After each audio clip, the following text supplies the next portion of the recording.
दोस्तों आज मैं आपको 10 ऐसे हैबिट्स बताऊंगा, 10 ऐसी आदतें बताऊंगा जिनसे कोई भी रिलेशनशिप बर्बाद हो जाता है।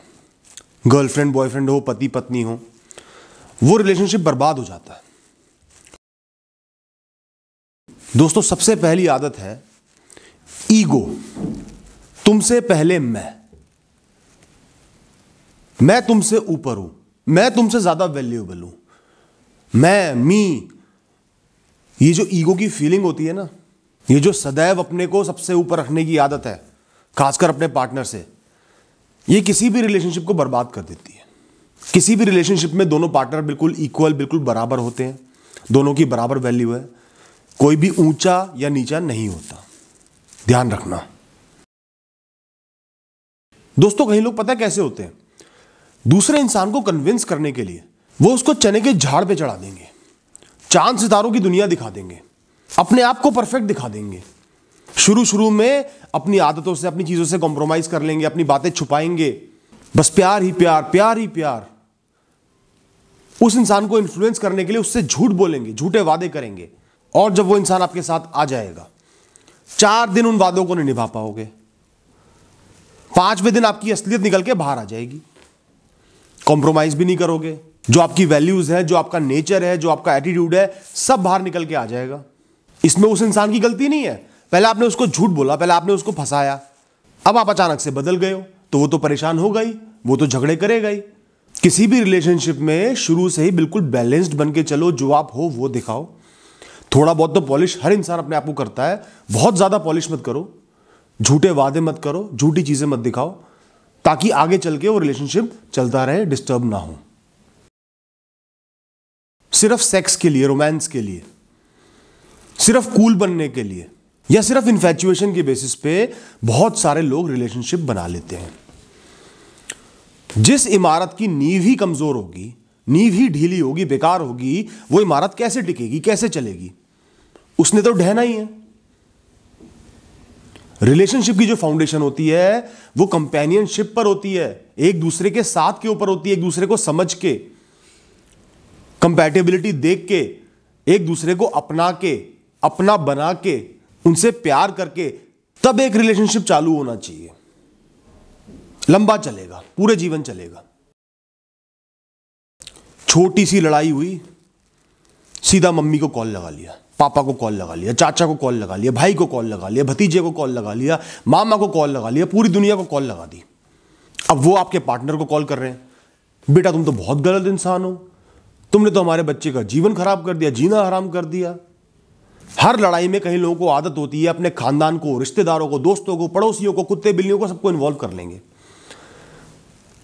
भैया तुम दो लोगों की एक बहुत ही बड़ी रिलेशनशिप है, बहुत ही स्ट्रांग रिलेशनशिप है, इसमें तीसरे इंसान का क्या मतलब? तुम तीसरे इंसान को इन्वॉल्व करोगे तो तुम्हारा पार्टनर बुरा मानेगा ही। सारे इश्यूज, सारी प्रॉब्लम्स आपस में बैठो, बात करके रिजॉल्व करो, सोल्यूशन निकलेगा। बाहर के लोगों को अगर आप बुलाओगे, उतना ही आपके रिश्ते में गैप आते चले जाएगा और वो रिश्ता कमजोर हो जाएगा। दोस्तों कई लोगों को आदत होती है, उनको एक पार्टनर नहीं चाहिए, एक पालतू कुत्ता, पेट चाहिए होता है। मैं बोलूं हां तो हां, मैं बोलूं ना तो ना, मैं जहां जाऊं मेरे साथ चल, अपने काम, अपने रिश्तेदार, अपनी वैल्यूज, अपने एम्बिशन सबको त्याग दे मेरे लिए, बस मेरा बन के रह ले, बस मेरे प्यार की खातिर तू एक पिंजरे में बंध जा। बहुत सारे ऐसे लोग होते हैं। तो ऐसे लोगों का अंजाम यह होता है, 4 दिन तो दूसरा इंसान आपकी सेवा कर लेगा, आपकी हर बात मान लेगा, और फिर उसके बाद लड़ाइयां शुरू हो जाएंगी, क्योंकि वो भी एक इंसान है, जानवर नहीं है, उसकी अपनी वैल्यूज हैं, एम्बिशंस हैं, और अल्टीमेटली ऐसे रिश्ते टूट जाते हैं। अपने पार्टनर की वैल्यूज को, जीने के तरीके को, उनके एम्बिशंस को, गोल्स को रिस्पेक्ट करा करो, उनको इंपॉर्टेंस दो, बल्कि आपको उनके साथ खड़े रहना चाहिए। उनके हर लक्ष्य में उनके पीछे खड़े मिलो, हर लड़ाई में उनके साथ खड़े मिलो, तभी तो फायदा है एक रिलेशनशिप का, वरना क्या फायदा? कई लोग क्या करते हैं, जिंदगी की परेशानियों से इतना चिड़चिड़ा जाते हैं ना। चलो परेशान तो हर इंसान होता है, परेशानियां सबके साथ होती हैं, लेकिन वो क्या करते हैं, अपनी सारी परेशानियां, सारी फ्रस्ट्रेशन अपने पार्टनर पे निकालते हैं। गाली बॉस ने दी है, आके अपने पार्टनर को 4 बातें सुना देंगे, पार्टनर से सीधे मुंह बात नहीं करेंगे, पत्नी या पति ने एक स्माइल दी, कोई रिस्पॉन्स नहीं। कैसा रहा दिन, उन्होंने पूछा, कोई रिस्पॉन्स नहीं। तुम अपना काम करो। इस तरीके से चिड़चिड़ा बिहेवियर करना चालू कर देते हैं, उनको रियलाइज भी नहीं होता, और धीरे धीरे ऐसे ही प्यार में खटास पड़ जाती है। दूसरा इंसान भी कब तक आपको पूछेगा, कुछ एक बार पूछेगा, आपने अगर उसको वैल्यू नहीं दी, उसको रिप्लाई नहीं दिया, वो पूछना बंद कर देगा, फिर रोते रहना। सेक्स, रोमांस, ये रिलेशनशिप का एक हिस्सा है, अभिन्न हिस्सा है, अलग नहीं कर सकते, लेकिन ये मेजॉरिटी हिस्सा नहीं है। इसकी भी माइनॉरिटी स्टेक ही है, इसकी भी एक लिमिटेड वैल्यू है, जैसे बाकी चीजों की जो है अंडरस्टैंडिंग, प्यार, मोहब्बत, इज्जत। अगर आप अपने पार्टनर को सदैव सिर्फ रोमांस के नजरिए से ही देखते हो, उनका मन है नहीं, आपको तो सेक्स करना है, आपको तो रोमांस करना है, जबरदस्ती करोगे, प्रेशराइज करोगे, उनकी तबीयत खराब है तो भी नहीं सुनोगे, वो अपने पीरियड्स में है तो भी नहीं सुनोगे, उनको ऑफिस में मूड खराब हो गया तो भी नहीं सुनोगे, प्रेशराइज करोगे। और ये दोनों लड़के लड़कियों दोनों के लिए कह रहा हूं मैं, ये मत सोचना कि सिर्फ लड़के गलत है, लड़कियां सही हैं, लड़कियां भी ऐसी होती हैं।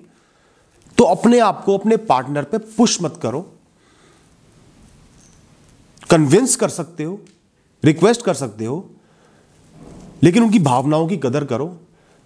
बिना मूड के, बिना मन के उनके साथ रोमांस करना सही नहीं है, इससे रिश्ते में गांठ पड़ जाती है और दूसरा इंसान ये सोचने लगता है कि आप सिर्फ रोमांस के लिए उनके साथ हो।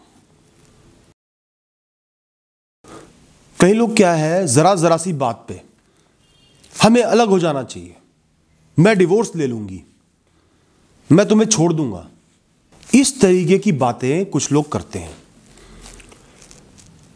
दोस्तों, एक रिलेशनशिप को खत्म करना एक बहुत बड़ी बात होती है। अपनी जबान पे थोड़ा सा कंट्रोल रखें, इतनी बड़ी बड़ी बातों को इतनी आसानी से ना बोलें।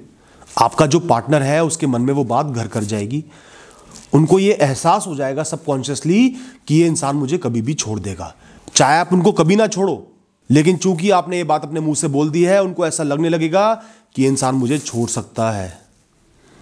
तो ऐसी बातें बिल्कुल सोच समझ के, जब तक बिल्कुल पानी सिर पे से ना निकल जाए तब तक ऐसे ढीले, ऐसे लूज वर्ड्स यूज ना करें।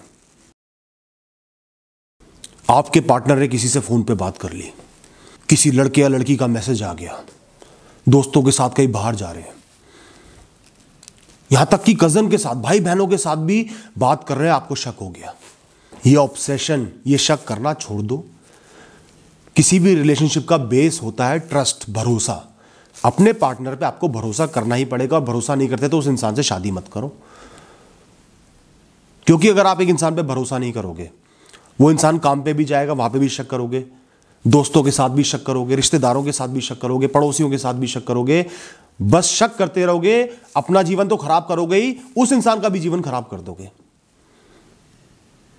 मैं ये नहीं कह रहा कि 100% ट्रस्ट करो, लेकिन 70-80% ट्रस्ट तो आपको करना पड़ेगा, वरना वो रिश्ता चल ही नहीं सकता। दूसरे इंसान को पिंजरे में कैद कर दोगे। दोस्तों, गाली गलौच या हाथ उठाना, ये बड़ी आसान चीज होती है। अब आसान क्यों होती है? जब आप बहुत गुस्से में होते हो ना, एक सेकंड में आउट ऑफ कंट्रोल हो जाते हो, या तो हाथ उठ जाता है या मुंह से गाली निकल जाती है। लेकिन दोस्तों, एक ऐसी हरकत, एक गलती, एक बहुत बड़े रिश्ते को बर्बाद कर सकती है। फिर आप चाहे 100 बार माफी मांगो, 1000 बार माफी मांगो, वो इंसान उस बात को हमेशा याद रखेगा। मैच्योर नहीं होगा तो आगे उनको बातों में लेके आएगा, या कई रिश्ते भी टूट जाते हैं। गाली वैसे तो एक शब्द है, लेकिन उसका एक बहुत ही भद्दा, बहुत ही भयानक मीनिंग होता है। कोई भी शब्द बोलने से पहले सोचो कि इस शब्द का मतलब क्या है, ये मेरे पार्टनर को कितना चुभ सकता है। और हाथ तो बिल्कुल उठाना ही नहीं है, हाथ उठाना तो एक क्राइम है, समझ लो। इतना कंट्रोल आपको रखना पड़ेगा। इन बातों का थोड़ा सा ध्यान रखना, थोड़ा सा समझना, लाइफ में फॉलो करना, आपकी रिलेशनशिप अच्छी रहेगी, बची रहेगी। All the best.